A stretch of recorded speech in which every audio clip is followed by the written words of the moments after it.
And welcome back to Sunday Square Off. We're with the two Democratic candidates for Arizona's Secretary of State, former Maricopa County Recorder Adrian and Democratic House Leader Reginald Bolding. The Secretary of State is known as Arizona's top elections officer, and yet it's the counties that run elections, and in some ways this power is kind of vague.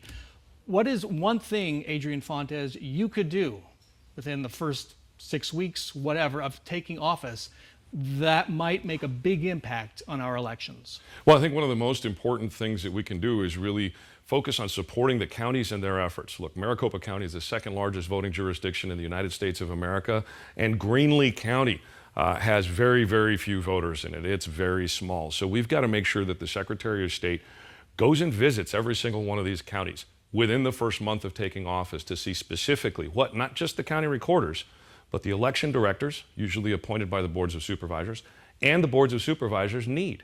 We need to have someone who understands these systems well enough and understands the role of the counties well enough to go ask, what do you need from the secretary? What do you need from the legislature? And bring that information back, because data-driven decisions usually are nonpartisan. And if we can bring that actual data back to the legislature, to the governor, in a reasonable manner, with the experience to know what questions to ask and how to make sure that that data gets across appropriately, that's one of the biggest boosts that we can give to local jurisdictions across the entirety of the state of Arizona. Same question for you, Reg Bolding. What could you do in your first few weeks to make a difference? You know, this one is simple for me. Protect our mail-in voting system. Right now, nearly 90% of Arizonans choose to vote by mail. So what I'll ensure is that our office, if we have to engage in any litigation to make sure that people aren't purged from the early voting list, we're going to do that. Second, right now, here in the state of Arizona, less than 15%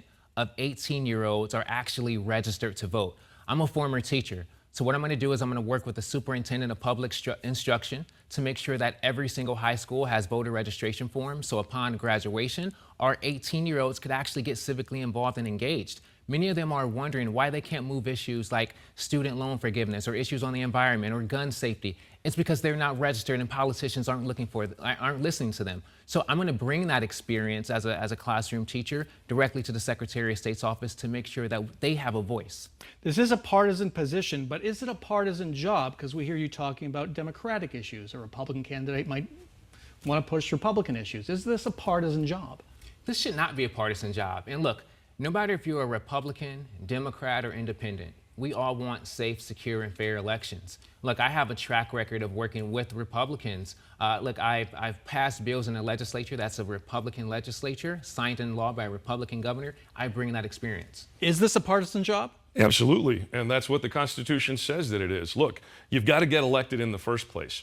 And because we're both Democrats, one of us has a track record of directly working with Republicans to make sure that we can win.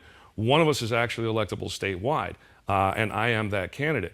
But when you get into office, you absolutely have to make sure that you're advocating for what your voters want. Now, it's only partisan in the label. Democratic voters want. What? No, all voters, because here's the bottom line.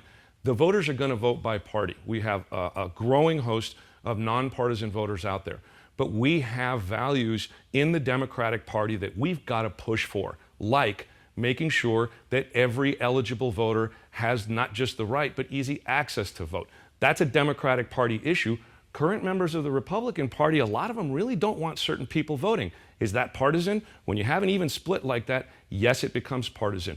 And when one party makes politics out of fundamental rights, the other party must respond with strength. And so I'm going to be fighting for all voters from the Democratic side, because there's a whole bunch of Republicans that want that too. So where they've made elections a partisan issue, we've got to respond in kind. We've got to respond vigorously. And Democrats fighting isn't something that a lot of people have seen in the past here in Arizona. I'm going to be that Democrat that fights for every single voter, because the Trump Republicans have made voter suppression their #1 goal, and we're going to stop it. Let's talk about electability. Reg Bolding, you've run from a safe Democratic seat during your 8 years in office in Levine, the West Phoenix area. What makes you think you can win countywide, which a Democrat has to win to have any hope of winning statewide? You know, this is a simple one for me. Look, I've spent my entire legislative career working across the aisle, especially with very far right Republican members. I know what they think. I know how they hear. I know exactly what they've done. And also, this office is about coalition building. In order to win statewide, you have to have a massive coalition of people who are supporting you. That's why I'm proud to be endorsed by organizations like Planned Parenthood, nationally, groups like Move On, the largest worker unions here in the state, UFCW and Unite Here, advocacy groups like Lucha. All of these groups are working with me and they're supporting me because they know in order to win the state of Arizona, you have to have a broad coalition. I have experience of doing it in the legislature, and I'll do it as the next Secretary of State. Adrian Fontes, you won the county recorder's office in 2016. You lost it in 2020. Yes. Have voters in Maricopa County already decided about Adrian Fontes? I think what the voters decided was that when you don't spend 100% of your time on the campaign trail, you might end up losing by a very narrow margin. But let's remember, every race that I've run, I've beaten the Republican voter registration advantage. And here's why. Because I'm a veteran of the United States Marine Corps. And Republicans respect that. Independent voters respect that.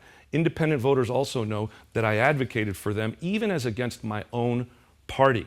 And coming up just under 4,600 votes short out of about 2 million cast really is a statistical tie, let's be honest there. So I've never been, pigeonholed into a tiny little South Phoenix district with a D+35 margin. My opponent has never run against Republicans. He's never faced them. And this is just too important. We've got to have that kind of experience to push forward, take the nomination, and fight hard in November to help Democrats up and down the ballot. All right, got to end this segment there. When we come back, the issues we haven't touched on that matter to voters. Stay with us.